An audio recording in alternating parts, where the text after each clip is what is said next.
આ રીતે આ જીવ જો એમાં એ આવી ગયું કે અનંતાનુબંધી એ ચાર પ્રકૃતિ રાગ દ્વેષમાં સમાય છે.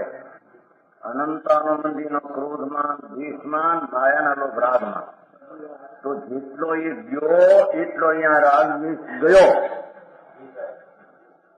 ભાઈ સમજાણું કાંઈ?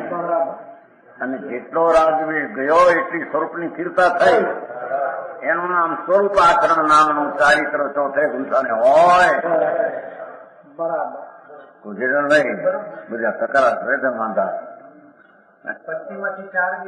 ચાર ગઈ તો એકવીનું કઈ નહીં. આપણે ચાર ગઈ એનું અહીં શું થયું? એ ચારમાં રાગદ્વેષ છે, રાગદ્વેષ છે. અનંતાનુબંધી ક્રોધમાં દ્વેષ છે, માયાનું રાગ છે. તો રાગદ્વેષ બે જ્યાં ત્યાં થયો શું? આત્મામાં શુદ્ધ શ્રદ્ધા અને એની સાથે વિતરાગતાનો સ્વરૂપ આચરણ રૂપ ચારિત્ર થયું.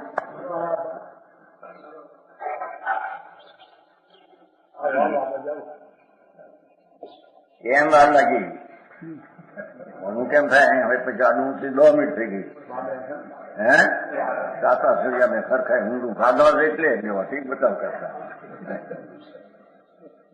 તમારા ભાઈ આવીને ખૂણા બેસી આગે શું કરે? પણ મોડા બધા આવે ત્યારે ક્યાં બેસી? તો સમજાવું કાંઈ ડોળાય અંદર 2 મિનિટ મફતમાં જાય. આ તો પહેલું આવું 5 મિનિટ પહેલા બરાબર, જેથી કામ સરખું આવે. કાલ તો પછી ત્યાં જવાનું છે. આપણે એનું થાય ને શું થી બે સમજાવું કાંઈ? આ આત્મા છે સત જ્ઞાન ને આનંદ નું એનું સ્વરૂપ છે. એટલે કે વિતરાગ સ્વરૂપ છે. આનંદ સ્વરૂપ છે એટલે એમાં રાગદ્વેષ ક્યાં આવ્યો?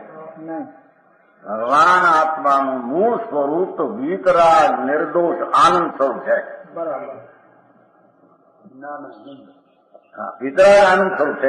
ચારિત્ર સ્વરૂપ અને વિતરાગ એટલે વિતરાગ પછી દર્શન સ્વરૂપ આવ્યું. દર્શન એવો આત્માનો સ્વભાવ જેને દ્રષ્ટિમાં લીધો નથી અને રાગદ્વેષના પરિણામ કરીને મારા માને છે, એને મિથ્યાત પણ છે અને એને સ્વરૂપનું અણાચરણ પણ છે. એટલે આચરણ છે નહીં. હું સમજાય છે કાંઈ?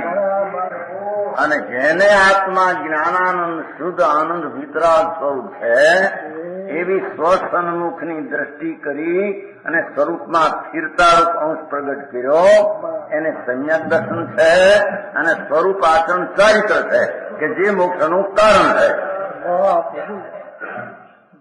અને બાકી રહેલા રાગ દ્વેષના ભાવ ચોથે ગુણસ્થાને પણ બંધનું કારણ છે. સમજાણું કાંઈ? ગુરુદેવ